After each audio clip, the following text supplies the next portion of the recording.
আপনারা শুনছেন কণ্ঠ সাহিত্য চ্যানেল, যেখানে থাকছে বাংলা ও বিশ্ব সাহিত্যের সব ধরনের রোমাঞ্চকর গল্প, ভৌতিক, তান্ত্রিক, গোয়েন্দা, রহস্যময় এবং আরও অনেক কিছু। আমাদের সাথে থাকুন এবং ডুব দিন গল্পের অসীম জগতে। আজকের গল্প মৌমিতা দের কলমে স্বর্ণগন্ধর্বীর রহস্য। আমাদের গল্প আপনাকে মুগ্ধ করলে লাইক ও সাবস্ক্রাইব করতে কিন্তু ভুলবেন না। চলুন শুরু করি আমাদের আজকের গল্প। আই পুরো এলাকায় ছড়িয়ে পড়ো আর বাড়িটা চারদিক থেকে গোল করে ঘিরে রাখো। মাথায় রাখবে, এখান থেকে কেউ যেন পালাতে না পারে। আমি জানি আপনি সবটাই আড়াল থেকে দেখতে পাচ্ছেন। এবার বেরিয়ে আসুন। অবনীশ একটি মেয়ের দিকে এগিয়ে গিয়ে বলল, আপনি এবার আসল সত্যিগুলো নিজেই উন্মোচন করবেন। নিজের পায়ের তলাটা একবার ভালো করে দেখুন তো। মেয়েটি অবনীশের কথা শুনে পা তুলে কিছু একটা দেখেই সঙ্গে সঙ্গে দৌড় দিতেই যাচ্ছিল, তবে সঙ্গে সঙ্গে ওকে দুজন মহিলা পুলিশ আটক করে ফেলেন। একজনের বাড়িতে গৃহশিক্ষিকা হিসেবে ঢুকে সেই বাড়ির লোককেই খুন করতে আপনার লজ্জা করলো না? না, লজ্জা করেনি। ওই লোকগুলো আমার মায়ের ওপর অন্যায় করেছিল, তাই আমি ওদের শাস্তি দিয়েছি। আমার মায়ের জীবনটা একেবারে নরক করে দিয়েছে। এখন নিজেরা বিয়ে করে ছেলে পুলে নিয়ে সংসার করছে। আমি বেঁচে থাকতে তা সম্ভব হবে না।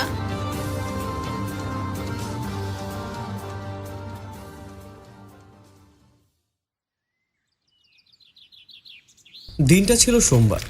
সপ্তাহের শুরুতেই একটা আলসেমির মেজাজ নিয়ে খবরের কাগজটা হাতে নিতেই এমন একটা অনভিপ্রেত ছুটির জন্য মনটা বেশ ফুরফুরে হয়েছিল। আসলে আমি পেশায় একজন স্কুল শিক্ষক, তবে এই মুহূর্তে যেই শ্রেণীর বাচ্চাদের পাঠ নিতাম সেই শ্রেণীর বার্ষিক পরীক্ষা শেষ হবার দরুন ছাত্রদের সাথে আমাদের মতন কয়েকজন শিক্ষক শিক্ষিকাদেরও ছুটির ব্যবস্থা করে দেওয়া হয়েছে। পূর্বতন মাটির শিকড় বা জন্মস্থানের কথা যদি বলতেই হয়, তবে বলবো আমি একেবারে পূর্ব মেদিনীপুরের মাটির মানুষ। কলকাতার মতন এত বড় একটা শহরে এসে অবনীশের মতন বন্ধু পেয়ে এতদিন এখানে টিকে যেতে পেরেছি। এখন আবার কে এলো? আমি ভিতর থেকে একটু ভ্রু কুঁচকে আওয়াজ দিলাম, কে? এখন আবার কি চাই? এমনিতেই সকালে একবার খবরের কাগজওয়ালা এবং দুধওয়ালা তাদের মাসিক বেতন নিতে এসেছিলেন, ফলত এখন এনাদের মধ্যে কারো আসার কথা নয়। কিন্তু ওপাশ থেকে এখনো পর্যন্ত কোনো উত্তর না পেয়ে আমি আর অপেক্ষা না করে নিজেই উঠে গিয়ে দরজা খুলে দিলাম। দরজা খুলতেই দেখতে পেলাম একজন মধ্যবয়স্ক ভদ্রলোক খুব চিন্তিত বদনে, পরিষ্কার পরিচ্ছন্ন পোশাকে, কাপা কাপা পায়ে খুব গোবেচারার মতন ভঙ্গিতে দাঁড়িয়ে রয়েছেন। আমাকে দেখে একটু ভয়ে ভয়ে আস্তে করে বললেন, আচ্ছা, এটা কি অবনীশ পালের বাড়ি? হ্যাঁ, কিন্তু আপনি কে? আপনাকে তো ঠিক চিনতে পারলাম না। এখানে কি প্রয়োজন এসেছেন? আমি শুনলাম উনি নাকি গোয়েন্দাগিরি করেন, তাই ওনার কাছে একটা বিষয়ের সমস্যা নিয়ে এসেছিলাম। যদি উনি আমার সমস্যার একটু সুরাহা করে দিতেন তবে হয়তো এই যাত্রায় প্রাণে বেঁচে যেতাম আর কি। এই কাজের জন্য যেই সম্মানিকের কথা বলবেন সেটাই দেওয়া হবে। ওসব নিয়ে কিছু ভাববেন না মোটে। প্রাণে বেঁচে যেতে পারতেন মানে? এটা আমি ঠিক বুঝলাম না। আপনাকে কি কেউ মারবার চেষ্টা করছেন? বলছিলাম যে আমরা কি বাদবাকি কথাগুলো একটু ভেতরে গিয়ে বলতে পারি? আসলে বুঝতেই তো পারছেন কে কোথা থেকে কি শুনে ফেলবে। আমার এখন হচ্ছে শিয়রের সংকট। আমি এতটুকু রাস্তা অনেক কষ্ট করে লুকিয়ে এসেছি, বুঝতে পারলেন? হ্যাঁ, অবশ্যই, আপনি ভিতরে বসুন। এই যে এখানে এসে বসুন। অবনীশ, এই দেখো তোমার সাথে একজন দেখা করতে এসেছেন, একটু বাইরে এসো তো। এত সকালে আবার কে এলো? পাশের ঘর থেকে আমার গলা শুনতে পেয়ে অবনীশ ধীরে সুস্থে সামনের ঘরে প্রবেশ করলো। অবনীশ পেশায় জলসম্পদ বিভাগের একজন উচ্চ পদস্থ সরকারি চাকরিজীবী, তবে বেশ কয়েকদিন ধরেই ওর কাজের চেয়ে বেশি বাইরের রহস্যের প্রতি মন নিবিষ্ট হয়ে উঠেছে। নমস্কার, আপনি আমাকে চিনবেন না, আমি বিতান ঘোষ। আসলে আপনার কথা অন্য একজনের কাছে শুনেছিলাম। আপনি নাকি বহু বুদ্ধি খাটিয়ে তার হারিয়ে যাওয়া বহু মূল্যবান রত্নখচিত শঙ্খ খুঁজে দিয়েছিলেন। উনি আমাকে বললেন আপনি নাকি গোয়েন্দাগিরিও করেন, আর খুব জটিল কোনো কেস থাকলেও সেটা আপনাকে বললে আপনি নাকি খুব সহজেই তার সুরাহা করে দিতে পারেন। তাই অনেক আশা নিয়ে আপনার কাছে এসেছি। দয়া করে আমাকে ফিরিয়ে দেবেন না। আচ্ছা, সেসব তো বুঝলাম, আগে আমাকে পুরো বিষয়টা খুলে বলুন। বলছি আসলে আমার দুই বন্ধু হঠাৎ করেই মারা গেল। ওদের মৃত্যুর পরবর্তী তালিকায় আমি আছি কিনা এই নিয়ে একটা সন্দেহ আমার মনে বাসা বেঁধেছে। ওরা কিন্তু খুব ভালো লোক ছিল বুঝলেন, তাই আশেপাশের অনেকেই ওদের দেখে হিংসে করত। আমার মনে হয় এই কারণেই ওদের কেউ ক্ষতি করেছে বুঝলেন। শিরিষ নামক বন্ধুটির প্রথমে খুবই আকস্মিকভাবে নিজের বাড়িতে মৃত্যু ঘটে। আসলে কথাটা মৃত্যু বললেও ভুল বলা হবে, আমার ধারণা ওরা প্রত্যেকেই খুন হয়েছে বুঝলেন। আচ্ছা, খুনের কেস যখন আপনারা নিশ্চয়ই আগে পুলিশের কাছে গেছিলেন, তারা কি বলছে? না, সেই সুযোগটাই পাইনি। আসলে আমার একারই মনে হয়েছে এটা মৃত্যু নয়, খুন। কিন্তু শিরিষ আর ভূপেন এই বাড়ির লোকেরা বলেছেন ওদের বাড়িতে বাইরের থেকে কেউ প্রবেশ করেনি, তাই এসব উদ্ভট সন্দেহ ওনারা করতে পারবেন না। এছাড়াও দুজনেই ঘোরতর সংসারী মানুষ ছিলেন, তাই অন্য কোনো দিক থেকেও তাদের স্ত্রীরা এই বিষয়টা নিয়ে জলঘোলা করতে চাইছেন না। এদিকে আমিও এমন কোনো প্রমাণ হাতে পাইনি যার কারণে এই ঘটনাগুলো থানায় জানাতে পারবো, কারণ আমার সন্দেহের কথা বলতে গেলেই দুই বন্ধুর বাড়িতেও পুলিশ এসে হাজির হবে। এতে ওদের পরিবারের সাথে আমার মতবিরোধ আরো বাড়বে। ওদের দুজনেরই পরিবার এসব থানা পুলিশের ঝামেলায় জড়াতে নারাজ, তাই বলে আমাদের দূরের কিছু বন্ধুদের পর্যন্ত এই ঘটনার কিছুই জানাতে দেয়নি। তাদের বলা হয়েছে হঠাৎ অসুস্থ হয়ে শিরিষ মারা গেছে। তবে আমার কেন জানি না মনে হচ্ছে এর পরের নাম্বারটা আমার, তাই আমি আপনাদের কাছে একটু সুরক্ষা চাইতে এসেছিলাম। আমার মনে হয় এই সমস্যাটাকে নিয়ে আগে থানাতে গেলেই ভালো করতেন। আমরা কতটা কি করতে পারবো জানি না।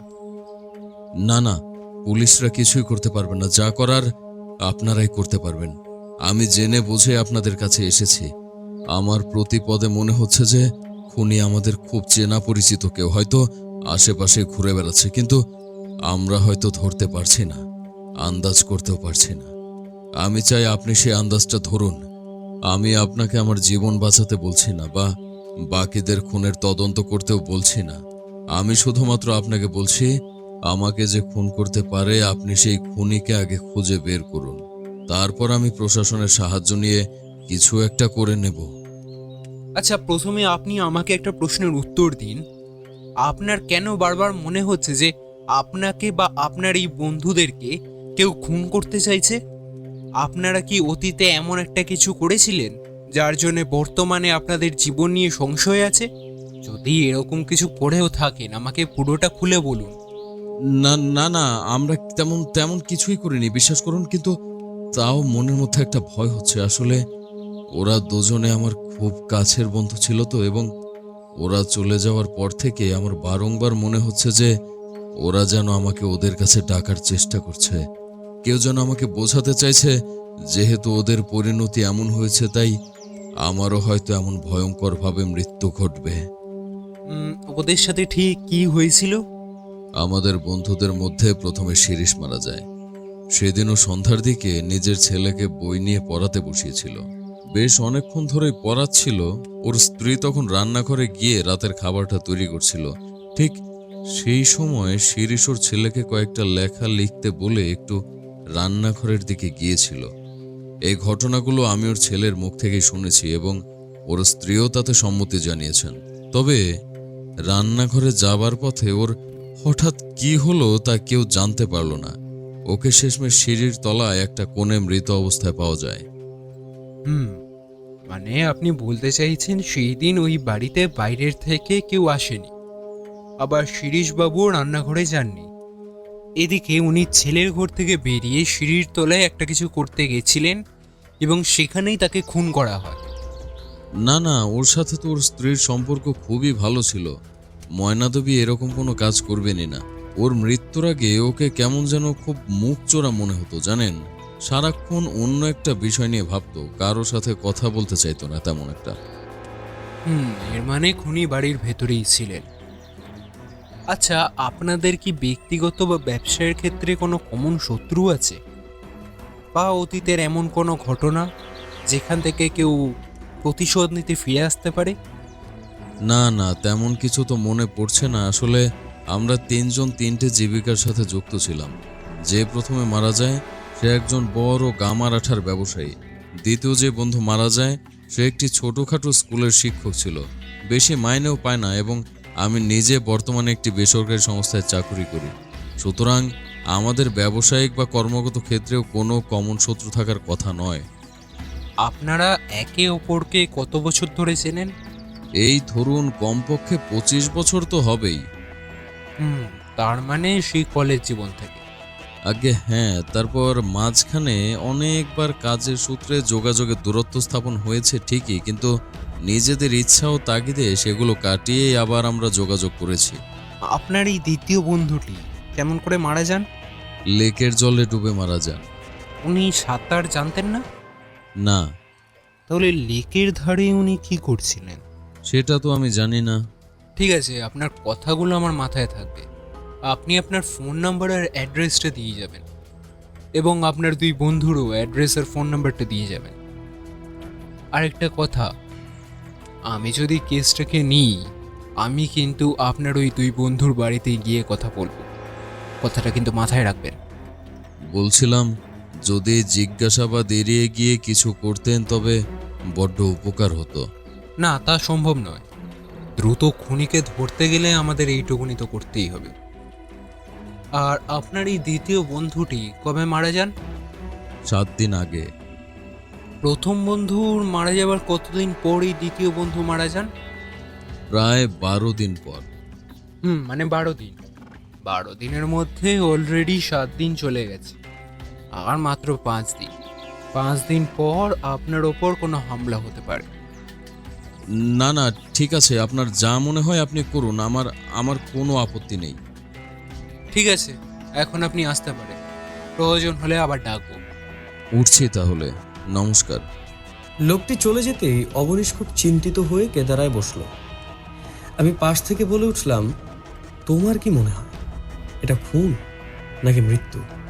দেখো, হতেই পারে এগুলো সত্যি খুনের ঘটনা, এবং বাকি দুজন খুন হয়েছে বলেই যে পিতানবাবুও খুন হবে এমনটা কিন্তু নয়। কারণ বাকি দুজন বিবাহিত এবং পিতানবাবু অবিবাহিত। ফলত ওনার কোনো সাংসারিক ঝামেলাও নেই। অন্যদিকে যদি ধরেও নিই শিরিশবাবুকে ওনার নিজের স্ত্রী অর্থের লোভে খুন করেছে, তবে তো ভূপেনবাবুর মৃত্যুটাও নিয়েও ভাবা দরকার। একজন সামান্য শিক্ষককে মেরে যেটুকু অর্থ আত্মসাৎ করা যেতে পারে, তার থেকে তার বেঁচে থাকলে বেশি লাভ ছিল। হ্যাঁ, যদি উনি অবসরপ্রাপ্ত হতেন তাহলে আলাদা কথা ছিল, কিন্তু এই ক্ষেত্রে তো সেটা নয়। আর খুনগুলো কোনো নির্দিষ্ট শ্রেণীর লোকেদের করা হয়নি, সাথে প্যাটার্নও আলাদা। তাই অর্থের সাথে এর কোনো যোগ থাকবে না, এটা স্পষ্ট। না না, এখনই এত নিশ্চিত হওয়া যাবে না। হয়তো এটা একটা চোখের ধুলো মাত্র। হয়তো ভবিষ্যতে আরো খুন হবে। কেউ হয়তো জিনিসগুলোকে ঢাকা দেওয়ার জন্য এই খুনগুলো করেছে। এই কথাটাও ফেলে দেওয়ার মতো নয়। আজকে বিকেলে একবার দ্বিতীয় জনের বাড়িতে যেতে হবে। সদ্য মারা গেছেন তো, ওনার বাড়িতেই হয়তো কোনো সূত্র পেলেও পেতে পারি। ঠিক আছে, তাই হবে। তুমি ঠিকানাটা যত্নে রেখো।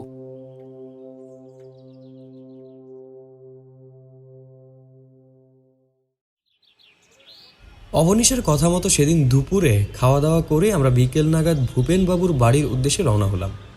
কারণ ওনার বাড়ি থেকে আমাদের বাড়ির দূরত্ব বেশ অনেকটাই। আমাদের আন্দাজ ছিল ওখানে পৌঁছতে পৌঁছতে সন্ধ্যা হয়ে যাবে। প্রথমে বাসে করে একটা চারমাথার মোড়ের সামনে নেমে সেখান থেকে রিক্সা করে সোজা ভূপেনবাবুর বাড়িতে গিয়ে উপস্থিত হলাম। বাড়ির সামনে গিয়ে বুঝতে পারলাম সামান্য ছোটোখাটো স্কুলের শিক্ষক হয়ে ন্যায়ের পথে রোজগার করে আনা অর্থে বোধ হয় এত বড় বাড়ি প্রস্তুত করা যায় না। কারণ মাত্র দুজনের বসবাসের জন্য এই বাড়িটা হয়তো অট্টালিকা সমান বৃহৎ বলে মনে হতে পারে। কয়েক মাস আগেই বাড়িটা হয়তো নতুন করে রং করানো হয়েছিল, তাই দেয়ালগুলো যেন একেবারে চাঁদের আলোয় চকচক করছে। দরজার কাছে গিয়ে কলিং বেল টিপতেই ভেতর থেকে একটি মহিলা কণ্ঠ শুনতে পেলাম। কে কে এলো এই সময়? পিয়ালি দেবী, দয়া করে একটু দরজাটা খুলুন, আপনার সাথে বিশেষ কিছু প্রয়োজন রয়েছে। আমার গলা শুনতে পেয়ে সে ভদ্রমহিলা সামান্য কিছুক্ষণের মধ্যেই দরজাটা খুলে আমাদের দেখে খুব অবাক হয়ে প্রশ্ন করলেন, আপনারা কারা? আপনাদের তো ঠিক চিনলাম না। আচ্ছা, এটা কি ভূপেনের বাড়ি? আমরা আসলে ওকে নিয়ে কিছু কথা বলতে এসেছিলাম। হ্যাঁ, তবে উনি তো আর নেই। আপনারা জানেন কি না জানি না, তবে 7 দিন আগেই উনি গত হয়েছেন। হ্যাঁ, সেই খবরটা পেয়েছি বলেই ছুটে এসেছি। আসলে ওনার মৃত্যু নিয়ে আপনার সাথে কিছু কথা বলতে চাই। আপনাদের পরিচয়টা কি বলুন তো? আমি কিন্তু এই বিষয়টা নিয়ে থানা পর্যন্ত এগোতে চাই না। এই কথাগুলো আমি বিতানবাবুকে আগেই বলেছিলাম। না না, আমরা পুলিশের লোক নই, বরং বলতে পারেন আমরা আপনার শুভাকাঙ্ক্ষী।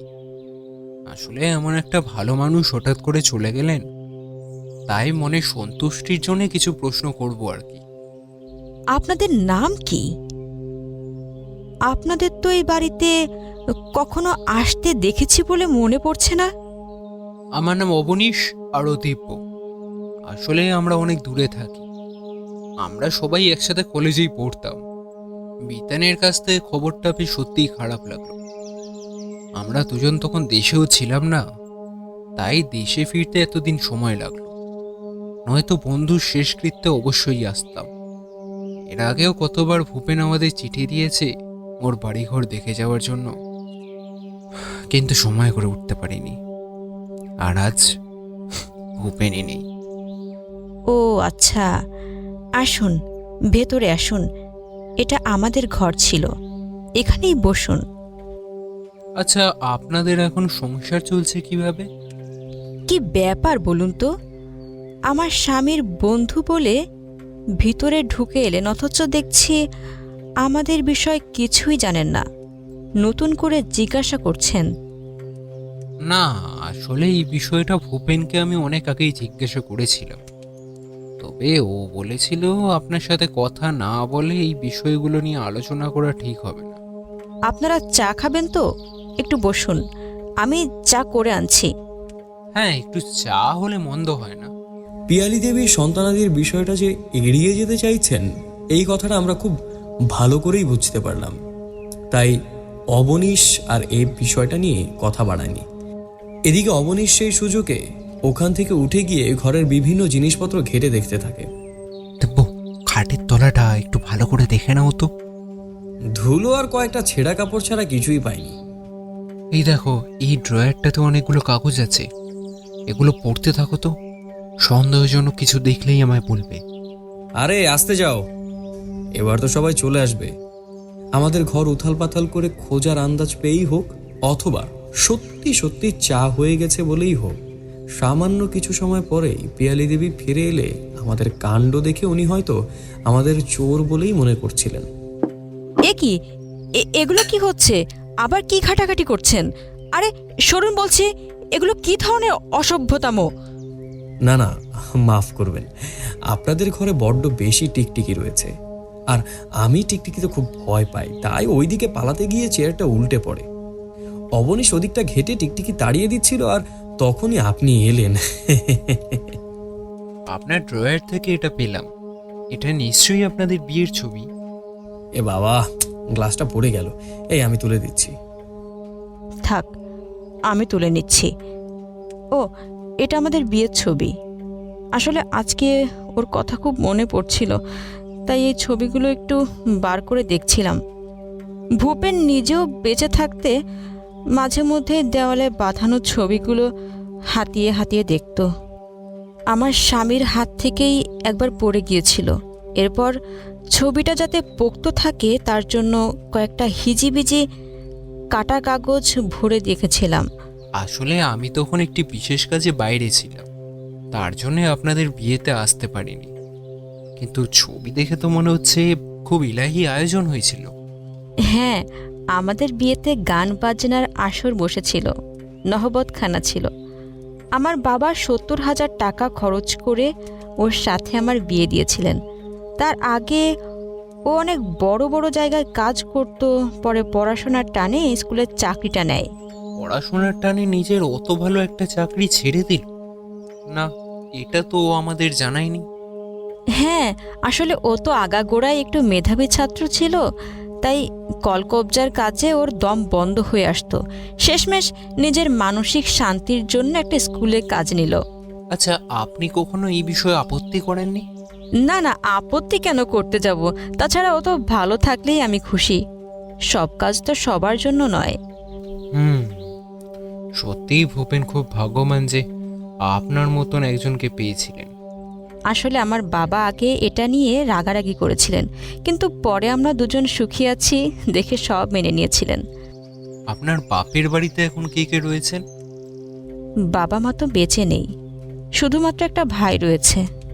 আচ্ছা, ভূপেন হঠাৎ করে মারা গেল কি করে? ও তো সাঁতার জানতো না, তাহলে ওই দিন ও লেকের ধারে কি করছিল? সত্যি কথা বলতে গেলে এটা তো আমারও প্রশ্ন, কিন্তু বাড়িতে না বলে এমনিতে কোথাও যায় না। সেদিনকে সকালে বলল ওর জন্য কষ্ট করে আমাকে আর রান্না করতে হবে না, ও নাকি বাইরে গিয়ে খাবে। আমি জিজ্ঞাসা করলাম কেন, কি হয়েছে? ও আমাকে বলল ওর স্কুলে নাকি একটা অনুষ্ঠান হয়েছে, তাই সবার ওখানেই দুপুরে খাওয়া দাওয়া হয়েছে। এদিকে বিকেলেও বাড়ি ফিরছে না দেখে চিন্তায় চিন্তায় আমি অস্থির হয়ে উঠেছিলাম। তারপর রাত গড়াতে না গড়াতেই শুনতে পেলাম লেকের জলে নাকি একটা মৃতদেহ ভেসে উঠেছে। তারপর তো অনেক খোঁজাখুঁজি করে ওকে শেষমেশ ওখানে পাই। ওখানকার স্থানীয় লোকেরা পুলিশকে এগুলো জানায়নি? হ্যাঁ, ঘটনার তদারকি করতে ওই দুজন কনস্টেবল এসেছিলেন। ওনাদের সাথে যখন কথা বললাম তখন আমার স্বামীর পেশা শুনে ওনারা বললেন এই বিষয়টা নিয়ে বেশি দূর না গানোই ভালো, এতে জলের ন্যায় অর্থ খরচ হবে। ওনারা আমাকে জিজ্ঞেস করেছিলেন যে আমার স্বামী ওখানে কি করতে গিয়েছিলেন। আমি বলেছিলাম হয়তো স্কুলের কোনো কাজ, চড়ুই ভাতির জায়গা দেখতে গিয়েছিলেন। ওনারা বিশ্বাস করেছিলেন কিনা জানি না, তবে আর কিছু বলেননি। বুঝলাম। তা ঠিক আছে, আজ আমরা আসছি। খুবই খারাপ লাগলো, এতদিন বাদে বন্ধুর বাড়িতে এলাম, অথচ তাকেই দেখতে পারলাম না। আপনি সাবধানে থাকবেন, নিজের খেয়াল রাখবেন। হ্যাঁ ঠিক আছে, এই নিন। যাচ্ছেন কোথায়? চা খেয়ে যান। ও, আসলেই কিছুক্ষণ আগে দিব্য বলল শ্রাদ্ধের পূর্বেই বাড়ির থেকে নাকি কিছু খাওয়া উচিত না। আর আসলে সত্যি বলতে আমাদের একটু ধর্মের ব্যাপারে আছে। যাক, আপনাকে বলা হয়নি, দুঃখিত। আপনি আমাদের জন্য এত সমস্যা পোহালেন। ও আচ্ছা ঠিক আছে, সাবধানে যাবেন। আমরা ওখান থেকে বেরিয়ে আসতেই অবনীশ পকেট থেকে একটা গোল্ড ফ্লেক বার করে দেশলাই দিয়ে খস করে জ্বালিয়ে সেটা দাঁতে চেপে বলল, নাও তুমি একটু ধরাও। সব হবে, কিন্তু তার আগে বলো তো ওখানে কি লুকানো ছিল? ও, ওটা চোখে পড়ে গেছে? হ্যাঁ অবশ্যই পড়েছে, আমি তো স্পষ্ট দেখলাম। ওই ভদ্রমহিলা চায়ের ট্রে নিয়ে ভিতরে আসতেই তুমি সেটা আর চোখে দেখে যেন কেমন করে সঙ্গে সঙ্গে ওখান থেকে কিছু একটা সরিয়ে নিজের ফতুয়ার পকেটে ঢুকিয়ে ফেললে। আর ওই ভদ্রমহিলা যাতে কিছু আন্দাজ করতে না পারে তার জন্য ওই গ্লাসটা ফেলে দিয়ে ওনাকে ব্যস্ত করে তুললে। এই দেখো, একটা কর্মস্থলের ভিজিটিং কার্ড। এটা ওই ফটো ফ্রেমের মধ্যে কি করছিল? মনে নেই পিয়ালি দেবী কি বললে? মাঝে মধ্যেই ওনার স্বামী নিজেদের পুরনো দিনগুলোর স্মৃতিমন্থন করতেন, তাই এই ছবিতে হাত বোলাতে। এদিকে দেখো, ওই বিয়ের ছবির ফটোটায় একটা কোনাক একটু নড়বড়ে ফলতো। এর মধ্যে যদি এই কার্ডটি রাখা হয় তাহলে বাড়িতে এটা নিয়ে কেউ কোনো সন্দেহ করবে না, কারণ চোখের সামনে যে জিনিসটা অবলীলায় পড়ে থাকে তার প্রতি মানুষের সন্দেহ একটু কম। অন্যদিকে পৃথক কোনো বিষয় নিয়ে ভাবনা চিন্তা করলেও এই ছবিটা নিয়ে খুব সহজেই স্ত্রীর কাছ থেকে যে কোনো জটিল বিষয় থেকে ছাড় পাওয়া যায়। আবার তুমি যদি একটু এই দিকটা থেকে সরে এসে অতীতের দিকে চোখ রাখো তবে বুঝতে পারবে ওখানেও একটা মিথ্যে রয়েছে। সেই সময় 70,000 টাকা দিয়ে একজন বাবা তার মেয়েকে সামান্য একটা স্কুল মাস্টারের সাথে বিয়ে দেবেন না। হ্যাঁ তাও ঠিক, কিন্তু ওই সময় হয়তো ওনার চাকরি চলে গিয়েছিল, কারণ পিয়ালি দেবী তো বললেন আগে একটা বড় জায়গায় কাজ করতেন। কারো চাকরি চলে গেলে তো আর তার পিছনে সেই মানুষের কোনো হাত থাকতে পারে না? চাকরি চলে গিয়েছিল বলেই হয়তো ঘুষ দিয়ে স্কুলের মাস্টারের চাকরিটা নিয়েছিলেন। এত বড় একটা কোম্পানি থেকে হঠাৎ করে রাতারাতি চাকরি চলে গেল, সেটাই কিন্তু একটা খুব বড় প্রশ্ন। কিন্তু তুমি কি ওই টাকার অঙ্কটা নিয়ে সন্দেহ করছো? সন্দেহ না করবারও কোনো কারণ নেই। ভালো কোম্পানির চাকরিটা টপ দেখিয়ে মোটা টাকার পণ হাতিয়ে বিবাহ করেছিল হয়তো, এবং বিবাহের মাধ্যমে পাওয়া সেই টাকা দিয়েই তিনি নতুন চাকরিটা কেনেন। তুমি যে কি বলছো আমি কিন্তু ঠিক কিছুই আন্দাজ করতে পারছি না। আমি নিজেও জানি না যে কি হচ্ছে। কাল সকালে একবার স্টিল ফ্যাক্টরিতে গিয়ে খোঁজ খবর নিতে হবে। সেদিন আবার রিক্সা ধরে তারপর বাসে করে বাড়ি ফিরে আসতে আসতে অনেক সময় অতিবাহিত হয়ে গিয়েছিল। বাড়ি ফিরে আমি আর অবনীশ হাত মুখ ধুয়ে বাইরে থেকে কিনে আনা পরোটা আর মাংস দিয়ে রাতের খাবারটা সেরে ঘুমিয়ে পড়েছিলাম। পরের দিন সকাল 7টার সময় দুজন ঘুম থেকে উঠে কিছুক্ষণ শরীর চর্চা করে তারপর চা খেয়ে ঠিক 8টার সময় বেরিয়ে পড়লাম ওই কারখানার উদ্দেশ্যে। খুঁজতে বেশি বেগ পেতে হয়নি। প্রায় সুপরিচিত স্থান, কিন্তু বহু দূরের পথ। স্টেশনে এসে ট্রেন ধরে দমদম নামলাম। তারপর সেখান থেকে পায়ে হেঁটে কিছুটা পথ গিয়ে একটা ফাঁড়ি এলাকা পড়ল। সেখান থেকে আবারও রাস্তায় বেরিয়ে কয়েকজন লোককে ঠিকানা জিজ্ঞাসা করতেই খুব সহজে সুরাহা হয়ে গেল। নমস্তে সর্দারজি, সব ভালো তো? আরে ওয়াহে গুরু, ভগবানের কৃপায় সব চলছে। তা বলুন, আপনাদের কি দেখাতে পারি? বাড়ির জন্য কিছু নেবেন নাকি অফিসের জন্য? না না, বাড়ির জন্য সামান্য প্রয়োজনীয় সামগ্রী কিছু খুঁজছি। তবে তার আগে আপনার সাথে একটু দরকারি কথাবার্তা ছিল। আচ্ছা বলুন, এত সংকোচ করবেন না। আরে মন খুলে বলুন। আপনাদের এখানে বেশ কিছু বছর আগে ভূপেন বসু নামে একজন বাঙালি ভদ্রলোক কাজ করতেন। প্রথমে সর্দারজি কিছু মনে করতে পারছিলেন না।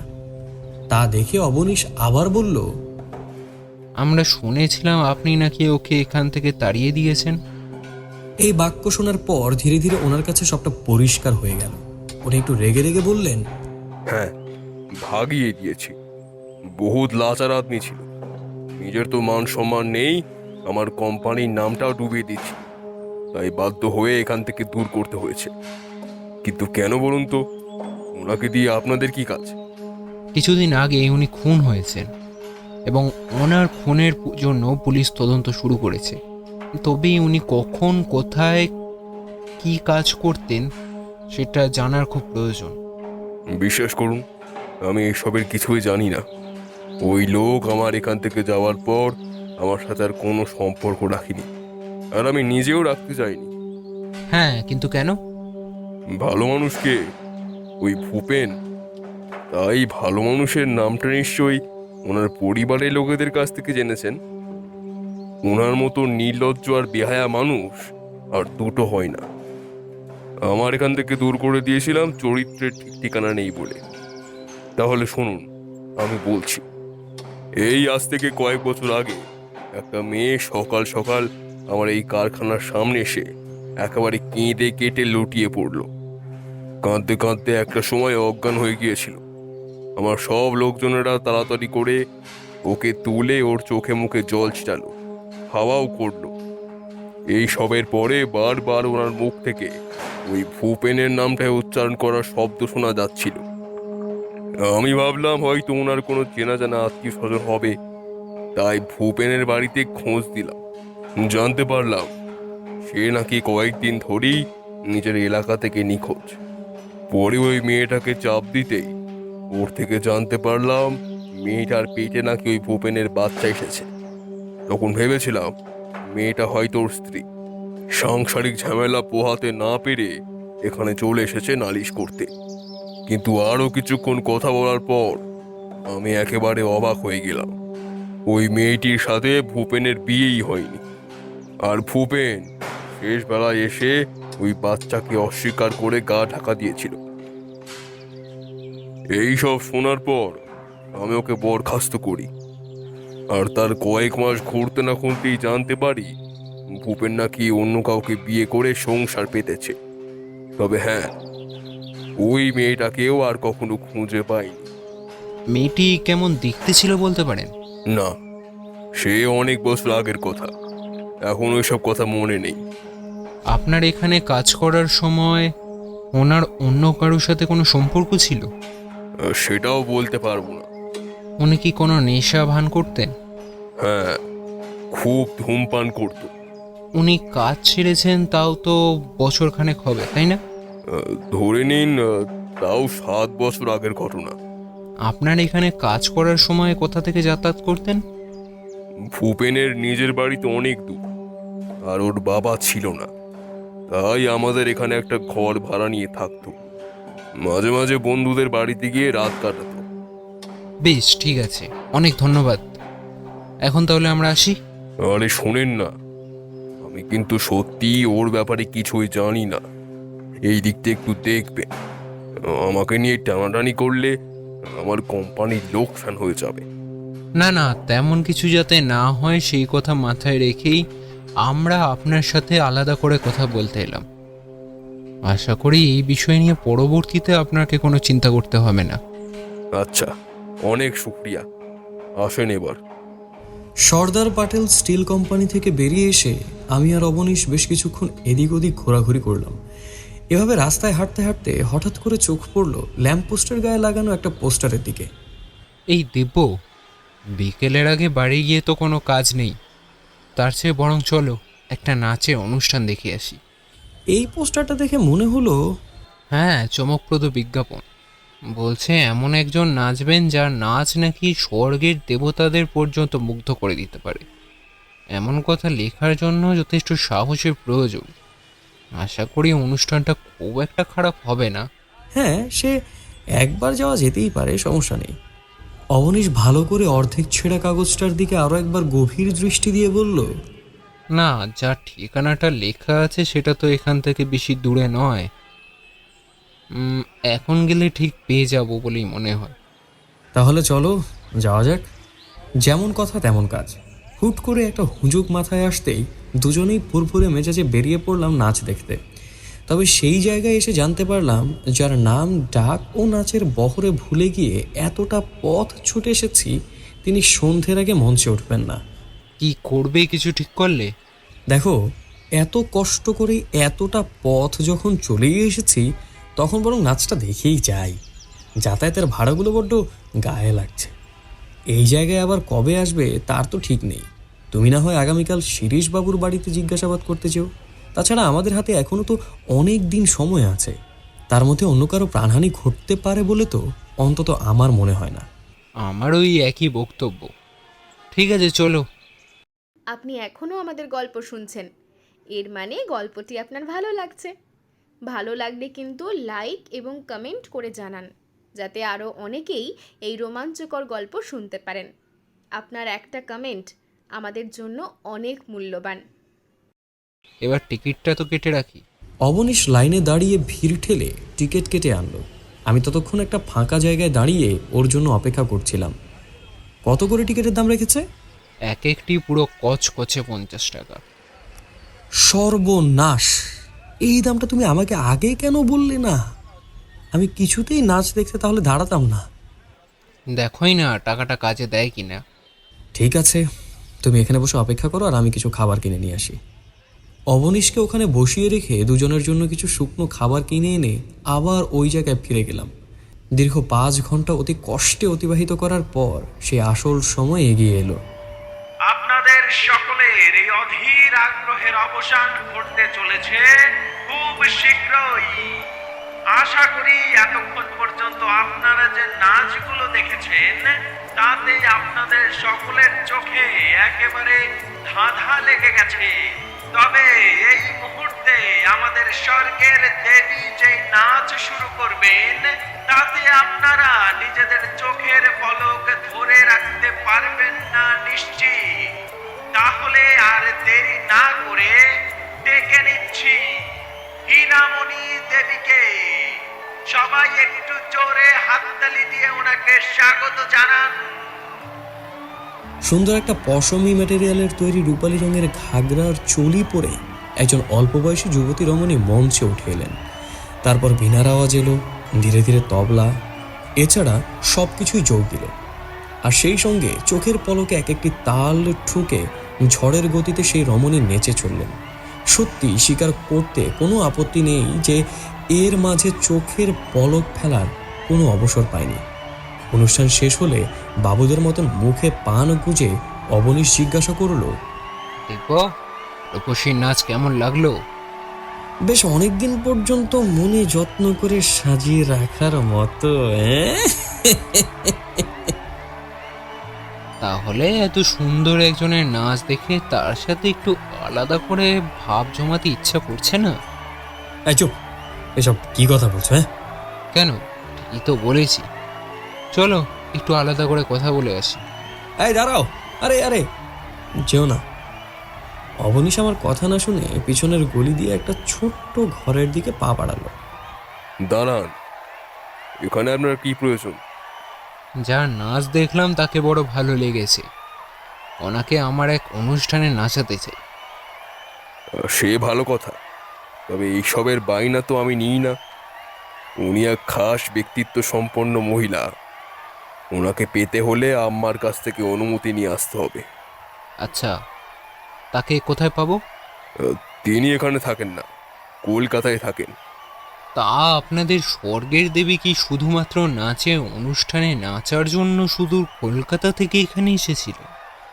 হ্যাঁ, ওরা শিল্পী মানুষ, দূর দূরান্ত থেকে ডাক এলে তখন তো সেখানে যেতেই হয়। ঠিক আছে, উনি কলকাতার কোথায় থাকেন? দক্ষিণ কলকাতার ফুলছাপপাড়া। বেশ, আপনার পরিচয়? আমি এই অনুষ্ঠানের আয়োজক। আমার একটা নাট্য দল আছে, নাম ঋষিমান পৃথ্য দাস। বেশ, আপনার কাছ থেকে ঠিকানাটা পেয়ে বড় উপকার হলো। নমস্কার। অবনীশ ধীরে ধীরে ওই ছোট ঘরটার দিক থেকে আমার দিকে এগিয়ে এলো। তুমি এত ভীতু কেন হে? আমাকে একা ছেড়ে তুমি এখানে দাঁড়িয়ে থাকতে পারলেই? হ্যাঁ, তুমি কার সঙ্গে কথা বলে এলে? যার সঙ্গে দেখা করতে গিয়েছিলে সে তো মনে হয় একটু আগেই ঘোড়ার গাড়ি ছুটিয়ে পাশ থেকে বেরিয়ে গেল। যা দেখেছো একদম ঠিকই দেখেছো। ওই মেয়েটির সঙ্গে আমার কথা হয়নি, তবে ওই নাট্যদলের মালিকের সঙ্গে কথা হয়েছে। নতুন কিছু জানতে পারলে?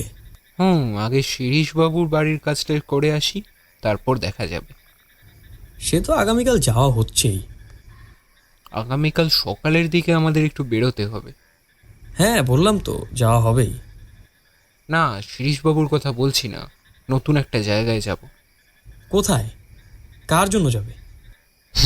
নাচ দেখতে যাব, একদিন দেখে মন ভরেনি। আচ্ছা, তোমার মতলবটা কি বলো তো? আমি কিন্তু কিছুই বুঝতে পারছি না। কাল বলবো, এখন চলো স্টেশনে যেতে হবে। সেদিন আমাদের দুজনের মধ্যে এই কেস নিয়ে আর কোনো কথা হয়নি। সারাটা দিন বাইরে বাইরে কাটিয়ে এসে দুজনেই অত্যাধিক ক্লান্ত হয়ে পড়েছিলাম। তাই ট্রেনে করে স্টেশনে নেমে রিক্সা ধরে আবাসস্থলে নেমে হাত পা ধুয়ে বাড়িতে থাকা মুড়ির সাথে একটু তরকারি মাখিয়ে খেয়েই দুজনে ঘুম দিলাম।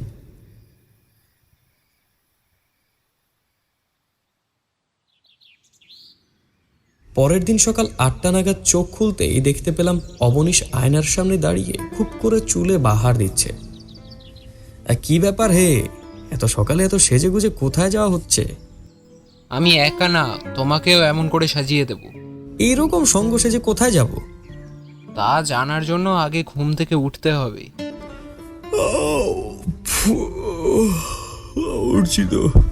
ঘুম থেকে উঠে যাবতীয় কার্যক্রম সেরে নেবার পর অবনীশ সত্যিই আমাকে ওর সংগ্রহ থেকে বার করে একটা সুন্দর আর দামি পাঞ্জাবি পরিয়ে গায়ে বেশ করে আতর ঢেলে দিয়ে গাড়ি ডেকে আনতে বলল। আমিও কিছুটা বোকার মতন বেরিয়ে গিয়ে তাই করলাম। গাড়ি চলে এসেছে, কিন্তু তৈরি আছি, তুমি নিচে যাও, আমি দরজাটা তালা দিয়ে আসছি। অবনীশ ট্যাক্সিতে বসেই বলতে শুরু করলো, এর জন্যই বলে নাচ গানের নেশা সর্বনাশা। একদিন কি এমন দেখলাম, এখন যেন চোখ সরাতেই পারছি না। এদিকে আমার কাছ থেকে কোনো উত্তর না পেয়ে অবনীশ চুপ করে গেল।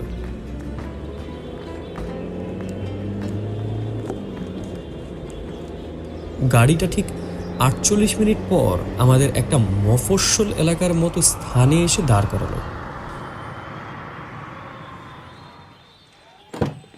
অবনীশ আর আমি দাম মিটিয়ে নেমে পড়লাম। অবনীশ এক পথচারীকে ডেকে আম্মা নামক কারো খোঁজ করতে গেলেই পাশ থেকে একজন সৎ সাহেব বলে উঠল, আরে আম্মাকে চাইছেন? আপনি আমার সাথে আসুন, আমি নিয়ে যাচ্ছি আপনাদের। লোকটিকে অনুসরণ করে একটা ছোট্ট ঘুমটি ঘরে এসে বসলাম। এর গায়ে লাগানো ভিতরে ভিতরে আরো অনেক ঘর রয়েছে। অবনীশ, আমার কিন্তু জায়গাটা সুবিধার ঠেকছে না। আরে কে এসেছে গো? এ তো বাচ্চা ছেলে। তা বল কি চাই? আপনি কি আম্মা? হ্যাঁ রে, বল কি চাই? একটি মেয়েকে নাচাতে চাই, তাই বায়না করতে এলাম। তা কোথা থেকে এসেছিস বল তো? দমদম থেকে এসেছি। গতকাল আমাদের এলাকার অনুষ্ঠানে স্বর্গের দেবীর মতন একজনকে নাচতে দেখেছিলাম। অবনীশ কথা বলছিল, ঠিক এমন সময় পর্দার আড়াল থেকে কে যেন এই কথাটা শুনেই সরে গেল বলে মনে হলো। বুঝেছি, কিন্তু সেই মেয়েকে তো তুই এখন দেখতে পাবি না, ও একটু বেরিয়েছে। তোদের অনুষ্ঠান কবে? পরশুদিন। ঠিক আছে, বায়না কত বলছিস? তোরা একটু বস, আমি একটু ভিতর থেকে আসছি। আচ্ছা, কিন্তু একটু তাড়াতাড়ি করবেন, আমাদের একটু তাড়া আছে। তোরা আগে দরটা বল, তাহলেই তো সব মিটে যায়। যা চাইবেন তাই দেওয়া হবে, আমরা দরদাম করি না। ব্যাস, তাহলে ধরে নে, তোদের কাজ হয়ে যাবে। হ্যাঁ জিতু, ওদের সাথে বাকি লেনদেনের কথাটা একটু বলে নে তো বাপ। কোথায় কখন যাবে সব শুনে নে, আমি একটু ভেতরে যাচ্ছি। নমস্কার আম্মা, আমরা তবে উঠি। বল রে, কি হয়েছে, কি বলবি? আম্মা, তোমাদের স্বর্গের দেবী নাচতে যাবে না? মুখ সামলে কথা বল মনি। আমি একবার কথা দিয়ে দিলে সেই কথার খেলাপ হয় না। আমাকে না জিজ্ঞেস করে আমার মেয়েকে নিয়ে এমন কথা দিলেন কি করে? ওকে এই কাজের জন্য আমি এত পড়াশোনা করিনি। এ, বড় বাট বেড়ে গেছিস না তুই? গলা নামিয়ে কথা বল, টুটি না একেবারে কেটে রেখে দেবো। মুখে আঙুল দিয়ে চুপ করে বসে থাক। যদি বেশি চালাকি করিস না, তবে দুটোই মরবি। আম্মা, আমার শোনো, ভয় হয় আম্মা। আমার অতীতের ছায়া যেন ওকে না ছোঁয়। তা দিন দিন তা তা দিন দিন তা ধড়ে কেটে ধড়ে ধা। আম্মা, বাইরে লোক এসেছে, তোমার সাথে কথা বলতে চাইছে। আহ, তুই জানিস না নাচ তোলার সময় আমি কোনো রকম বাধা পছন্দ করি না। তারপরেও কেন ডাকতে এসেছিস? আম্মা, কাজের কথা আছে, ভালো ভালো লোক এসেছে নতুন বায়না করতে, ভালো দাম দিচ্ছে, একবার এলে লাভ হতো। ঠিক আছে, ওদের বাইরে গিয়ে বসতে বল। আর তোরা একটু নাচটা চালু রাখ। যতক্ষণ না পর্যন্ত আমি বলবো ততক্ষণ পর্যন্ত যেন কারোর পা না থামে। যদি পা থামে তাহলে কিন্তু 10টা করে কঞ্চির বাড়ি খাবি। ঠিক আছে আম্মা। এই, আম্মা যা বলেছে কান খুলে শুনে রাখ। আসেন আম্মা, আমার সাথে আসেন। আরে বসুন বসুন, উঠতে হবে না। আমাদের সৌভাগ্য যে আপনারা এখানে এসেছেন। আরে আপনাদের জন্য তো আমাদের উঠে দাঁড়ানো উচিত, কোথায় আপনারা উঠে দাঁড়াচ্ছেন? তা বলুন, আপনার জন্য কি আয়োজন করতে পারি? আয় জিতু, যা আগে ওদের জন্য ঠান্ডা ঠান্ডা শরবত নিয়ে আয়। এতক্ষণ পর্যন্ত খালি মুখে বসিয়ে রেখেছিস? কোনো বুদ্ধি শুদ্ধি নেই নাকি তোর? সব কিছু এখনো পর্যন্ত শিখিয়ে দিতে হবে? আর এনারা হলেন এখানকার লক্ষ্মী, আমাদের লক্ষ্মী। আদর যত্ন করতে শেখ। এত বয়স হয়ে গেল, এখনো কিছু শিখলি না? হে হে, ভুল হয়ে গেছে আম্মা, আসলে আপনার কাছে অনুমতি নেওয়া হয়নি তো, তাই কিছু নেবার কথা জিজ্ঞাসা করা হয়নি। আমি এখনই ভিতরে গিয়ে কিছু নিয়ে আসছি। না না, থাক, এই সবের আর কোনো প্রয়োজন নেই। রাগ করবেন না। আসলে এখানে আমার অনুমতি ব্যতীত একটা গাছের পাতা অবধি নড়ে না। তাই আমাকে জিজ্ঞাসা না করে বাইরে কাউকে বসতে বলা বা মুখের সামনে কিছু তুলে ধরা, এ তো অনেক দূরের কথা। সত্যি কথা বলতে গেলে আপনার এই দাপটের কথা শুনেই এখানে এসেছি। মনে হলো এমন দাবিয়ে রাখা মহল থেকে নাচনি নিয়ে গেলে বেশ ভালো আসর জমাতে পারবো, তাই আপনার কাছে আসা। আরে একদম ঠিক জায়গায় এসেছেন, তা কাকে চাই বলুন। আরে এভাবে কি আর বাছাই করে নেওয়া যায়? সবাইকে একটু সেজে গুজে বাইরে আসতে বলো। একে একে লাইন দিয়ে দাঁড়াক, তারপর আপনার যাকে পছন্দ হবে আপনি তাকে নিয়ে যাবেন। তবে সাহেব, দামাদামি করবেন না। আমাদের এখানে কিন্তু একদম টপ ক্লাস নাচনি পাওয়া যায়। ছোট থেকে ট্রেনিং দিয়ে তালিম দিয়েছি। এক একটা তাল ভুল হবার কোনো উপায় নেই, তাই দামটা একটু ভালো দিতে হবে। আসলে সব উচ্চ ঘরানার নাচ তো, তাই নজরটা একটু উঁচু দরের। যেই দর চাইবেন সেই দর দিতে রাজি আছি। তবে হ্যাঁ, এখানে সঙের মতো সবাইকে দাঁড় করিয়ে বাছাই করবার কোনো প্রয়োজন নেই। আমি আপনার ওপর ভরসা করি আপনার কাছে কাজের বায়না দিতে এসেছি। এমন কাউকে পাঠিয়ে দেবেন যে ভালো নাচতে গাইতে পারে এবং বয়সটা একটু অল্প হতে হবে। আসলে ব্যবসার কাজের জন্য নিচ্ছি তো, বুঝতেই পারছেন। বাকিদের মনোরঞ্জন হলেই তবেই আমার পকেটে টাকা আসবে, আর আপনাদের মন ভরে পারিশ্রমিক দিতে পারবো। সব মাথায় একেবারে গেঁথে নিলাম। তা কবে পাঠাতে হবে?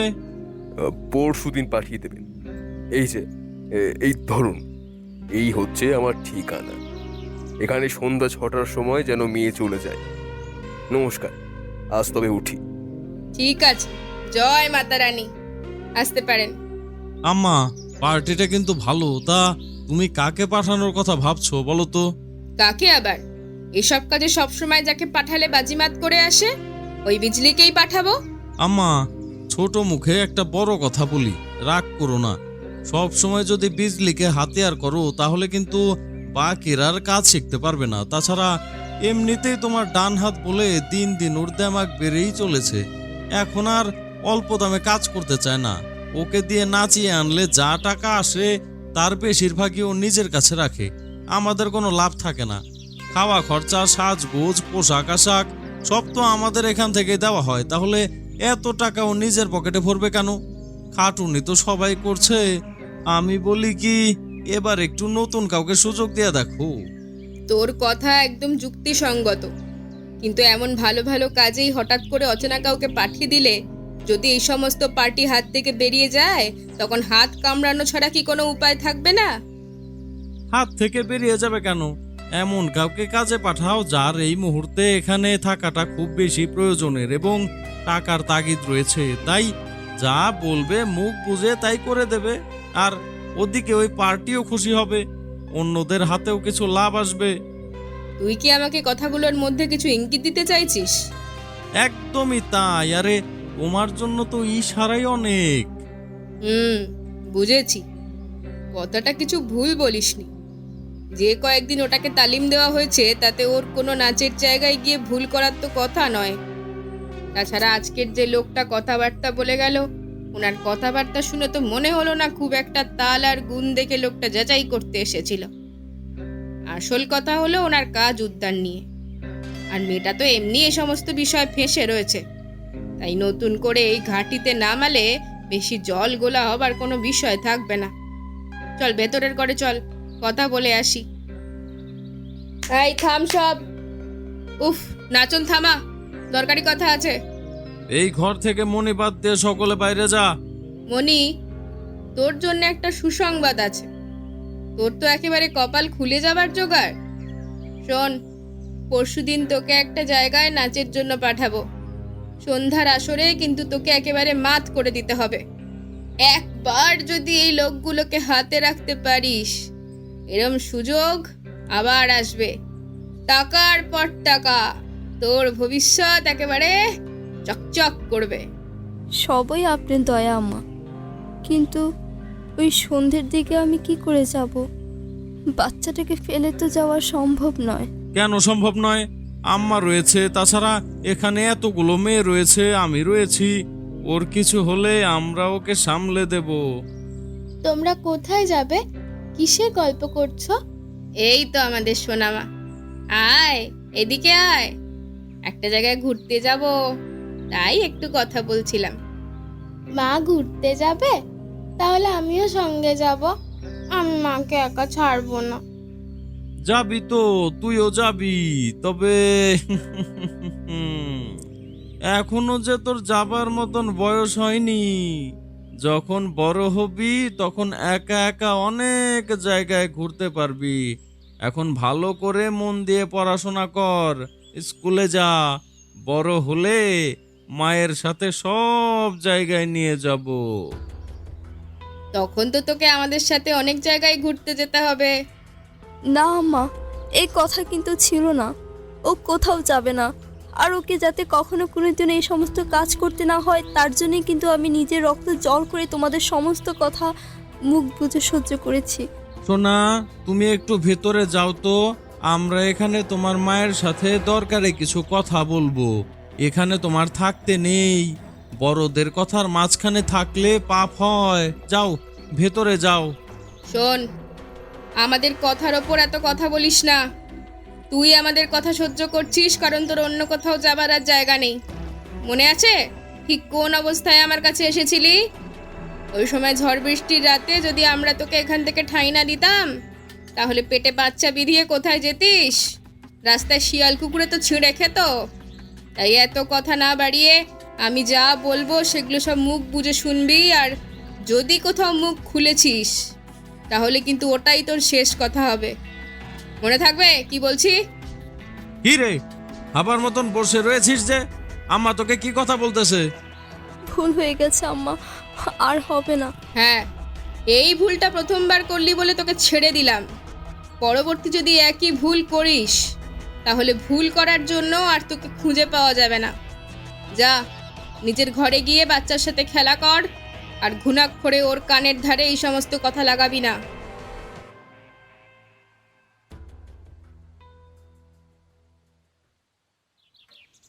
সেদিন আমরা আম্মার এলাকা থেকে বেরিয়ে আসতেই অবনীশের মুখে হালকা একটা হাসির টান দেখতে পেলাম, তবে ও নিজে থেকে কিছু বলতে চাইল না বলে আমিও বিষয়টা এড়িয়ে গেলাম। সেদিন বাড়িতে ফিরে দুজনে মিলে বিশেষ কিছু কার্যক্রম নিয়ে ব্যস্ত হয়ে পড়েছিলাম। পরে ঘড়ির দিকে চোখ পড়তেই আমি বলে উঠলাম, এই শিরিশবাবুর বাড়িতে কখন যাবে? ও হ্যাঁ, একটা অন্য কাজ করতে গিয়ে তো ভুলেই গিয়েছিলাম। অবনীশ তাড়াতাড়ি করে তৈরি হয়ে আমার সাথে বেরিয়ে পড়ল শিরিশবাবুর বাড়ির উদ্দেশ্যে। দরজার কলিং বেল চাপতেই শিরিশবাবুর স্ত্রী বাইরে বেরিয়ে এলেন। নমস্কার, আপনারা কারা? একটু ভিতরে গিয়ে কথাবার্তা বলতে পারি? আসলে আমরা আপনার স্বামীর আকস্মিক মৃত্যু নিয়ে কিছু কথাবার্তা বলতে এসেছিলাম। কিন্তু আপনাদের কি প্রয়োজন? আমি তো কাউকে খবর দিইনি। আসলে আমরা খবর পেয়েছি বিতানবাবুর কাছ থেকে, আর আমি একজন ওই শোকের গোয়েন্দা বলতে পারেন। গোয়েন্দা?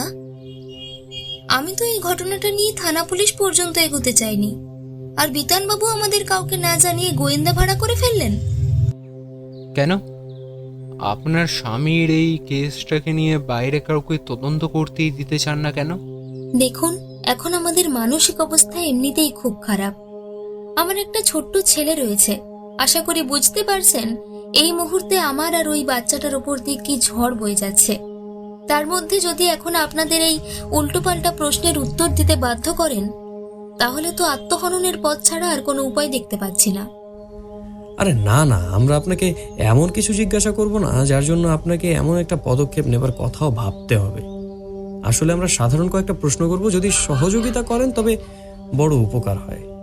আসলে বিতানবাবুর পরপর দুই বন্ধুর সাথে যা হলো তা নিয়ে তিনি একটু চিন্তিত, তাই আপনার থেকেও একটু কিছু জানতে চাই আর কি। ঠিক আছে, ভেতরে আসুন। আপনাদের বিবাহিত জীবন কত বছরের? 7 বছরের। আপনার বিবাহিত জীবন কি খুব সচ্ছল ছিল? খুব সচ্ছল বলতে চলমান ছিল এতটুকু বলতে পারি। ওই স্বামী স্ত্রীর সম্পর্কের মধ্যে যা হয়, মাঝে মধ্যে ঝগড়াঝাটি হতো, আবার পরক্ষণেই সবকিছু মিটমাট হয়ে যেত, কিন্তু সব মিলিয়ে সুখী ছিলাম। ঠিক আছে, আপনার বাচ্চার বয়স কত? 5 বছর, এখন স্কুলে পড়ে। আমি শুনেছিলাম শিরিশবাবু যেই দিনকে মারা যান সেই দিনকে নাকি উনি বাচ্চাটাকে পড়তে বসিয়েছিলেন। হ্যাঁ, আমি নিচে রান্নাঘরে কাজ করছিলাম। বিট্টুকে নামতা মুখস্থ করতে দিয়ে ও বাইরে চলে যায়। তারপর অনেকক্ষণ কোনো খোঁজ ছিল না। 1.5 ঘন্টা বাদে আমি যখন উপরের ঘরে আসি, তখন আমার বাচ্চাটা বলে যে ওর বাবা নাকি অনেকক্ষণ আগেই রান্নাঘরে যাবে বলে ঘর থেকে বেরিয়ে গিয়েছিল, অথচ ও কিন্তু আমার কাছে আসেনি। তারপর সারা বাড়ি তন্ন করে খোঁজা হয়, ছাদ থেকে শুরু করে প্রত্যেকটা ঘর, সবকিছু সার্চ করেছি, কিন্তু কোথাও পাইনি। শেষে ওই সদর দরজায় ঢোকার মুখে ডান দিকে যে সিঁড়িটা দেখলেন, তার তলায় ফাঁকা অন্ধকার জায়গাটাই ওকে জ্ঞানহীন অবস্থায় খুঁজে পাওয়া যায়, আর গলার কাছে একটা ছোট্ট ক্ষত ছিল। ওই ক্ষতটা দেখে আপনার সন্দেহ হয়নি? মনে হয়নি একবার পোস্টমর্টেম করা প্রয়োজন? তাছাড়া এই সমস্ত কেস তো পুলিশ নিজেই তদন্ত করতে আসে, এসব না করে তো ডেথ সার্টিফিকেট লেখা হয় না। আসলে এই শহরে ওর একটু প্রভাব ছিল, তাই ওর নামটা বলতেই আর কিছু ব্যক্তিগত কারণ উল্লেখ করতেই আমাদের পারিবারিক ডাক্তারবাবু ওর ডেথ সার্টিফিকেটটা লিখে দিয়েছিলেন। গলার কাছে ওই ক্ষত চিহ্নটা কেমন দেখতে ছিল বলতে পারবেন? হ্যাঁ, দেখে মনে হচ্ছিল সরু, কিন্তু ধারালো কিছু একটা জিনিস দিয়ে যেন একবার কোপ দেওয়া হয়েছে। একবার কপ দিতেই এত বড় একটা দুর্ঘটনা ঘটে গেল, স্ট্রেঞ্জ। হ্যাঁ, আসলে আপনারা জানেন কিনা জানি না, তবে ওর গলার সামনের দিকের চামড়াটা খুবই পাতলা ছিল। বেশ বহু বছর আগে ওর গলার ওই স্থানে একবার অ্যাসিড পড়ে গিয়েছিল, তাই সেই সময় চামড়া পুড়ে যায়, আর তারপরে যেটুকু নতুন চামড়া গজিয়েছিল সেটা বাইরে থেকে দেখতে পুরো মনে হলেও ভেতর থেকে অনেকটাই ফাঁপা ছিল। ও তো বেশি শক্ত খাবার খেতে পারতো না, তরলের ওপরে বেঁচে থাকতো। উনি মারা যাওয়ার পর সন্দেহজনক কিছু ঘটেছে? মানে সন্দেহজনক কাউকে হয়তো দেখেছেন বা ফোন এসেছিল? না, বরং সবাই সহানুভূতি দেখিয়েছেন এবং সান্ত্বনা দিয়েছেন। ওর অনেক বন্ধু বান্ধবেরা এসে আমার ছেলের সঙ্গে দেখা করে গেছে এবং সাথে কিছু টাকাও দিয়ে গেছে। ঠিক আছে, আমরা এখন উঠছি, সাবধানে থাকবেন, নমস্কার। আসলে আমরা সাধারণ কয়েকটা প্রশ্ন করব, যদি সহযোগিতা করেন তবে বড় উপকার হয়। আমি আর অবনীশ ওই বাড়ি থেকে বের হতেই অবনীশ একটা দৌড় দিল। আমি বুঝতে পারলাম না ব্যাপারটা ঠিক কী হলো, কিন্তু ওকে অনুসরণ করে ছুট লাগিয়ে আমিও ওর পিছনে গেলাম। ছুটতে ছুটতে একটা ল্যাম্প পোস্টের সামনে থামতেই আমি জিজ্ঞাসা করলাম, এইভাবে পাগলামি করে ছুটে আসার মানে কি? ওখানে বেশিক্ষণ দাঁড়িয়ে থাকলে ওই বাড়িতে ফেলে আসা আমার রুমালটা উনি খুঁজে আগেই আমার হাতে ধরিয়ে দিতেন, তাহলে আর আগামীকাল সকালের ওনার বাড়িতে রুমাল খোঁজার নাম করে আসতে পারতাম না। মানে আগামীকাল আবার এখানে আসতে হবে? তুমি না, আমি একাই আসবো। আমি জানি অবনীশ যখন একবার একা আশা নিয়ে মনস্থির করে ফেলেছে, তখন ওর সামনে হাজারে জেদ করলেও ও আমাকে আগামীকাল এখানে নিয়ে আসবে না। তাই এই নিয়ে আমি আর কোনো কথা বাড়াইনি। সেদিন আমি নিজেই কম করে 3টে গোল্ড ফ্লেক টেনে আর পাইচারি করে কেসটা সমাধানের কথা ভেবে গেলাম। একবার ওই আম্মাকে সন্দেহ হয়েছিল, কিন্তু কি প্রমাণ দিয়ে ওনাকে ধরা যেতে পারে তা ঠিক বুঝতে পারলাম না। পরের দিন সকাল থেকে অবনীশ কোথায় যেন উধাও হয়ে গেল। ভর দুপুর বেলায় আমি যখন প্রায় খাবার শেষ করে পাত থেকে উঠতে যাব, তখন ঝড়ের গতিতে ফিরে এসে বলল, তাড়াতাড়ি তৈরি হয় নাও, বাইরে ট্যাক্সি দাঁড়িয়ে আছে, আমাদের এখনই বেরোতে হবে। এই সময় আবার কোথায় যাব? এত কথা বলার সময় নেই, পুলিশকেও খবর দেওয়া হয়েছে, ওনারাও আসছে, তুমি তাড়াতাড়ি করো। আমি হাত ধুয়ে একটা জামা গায়ে গলিয়ে নিচে নেমে এলাম। গাড়ি চলতে শুরু করলো। আমাদের ট্যাক্সির পিছনে পুলিশের জিপ। গাড়ি এসে থামলো আমাদের বাড়ির কাছে। এই পুরো এলাকায় ছড়িয়ে পড়ো আর বাড়িটা চারদিক থেকে গোল করে ঘিরে রাখো। মাথায় রাখবে, এখান থেকে কেউ যেন পালাতে না পারে। আমি জানি আপনি সবটাই আড়াল থেকে দেখতে পাচ্ছেন, এবার বেরিয়ে আসুন। অবনীশ একটি মেয়ের দিকে এগিয়ে গিয়ে বলল, আপনি এবার আসল সত্যিগুলো নিজেই উন্মোচন করবেন, নিজের পায়ের তলাটা একবার ভালো করে দেখুন তো। মেয়েটি অবনীশের কথা শুনে পা তুলে কিছু একটা দেখেই সঙ্গে সঙ্গে দৌড় দিতে যাচ্ছিল, তবে সঙ্গে সঙ্গে ওকে দুজন মহিলা পুলিশ আটক করে ফেলেন। একজনের বাড়িতে গৃহশিক্ষিকা হিসেবে ঢুকে সেই বাড়ির লোককেই খুন করতে আপনার লজ্জা করলো না? না, লজ্জা করেনি। ওই লোকগুলো আমার মায়ের ওপর অন্যায় করেছিল, তাই আমি ওদের শাস্তি দিয়েছি। আমার মায়ের জীবনটা একেবারে নরক করে দিয়েছে। এখন নিজেরা বিয়ে করে ছেলেপুলে নিয়ে সংসার করছে। আমি বেঁচে থাকতে তা সম্ভব হবে না। আপনার নৃত্য জগতে আপনি নিজেকে স্বর্গীয় নৃত্যদেবী বলে পরিচয় দেন কেন? আপনার কতগুলো নাম আছে বলুন তো? হীরামণি, স্বর্গের নৃত্যদেবী, রজন্যা লাহা, আরো বলবো?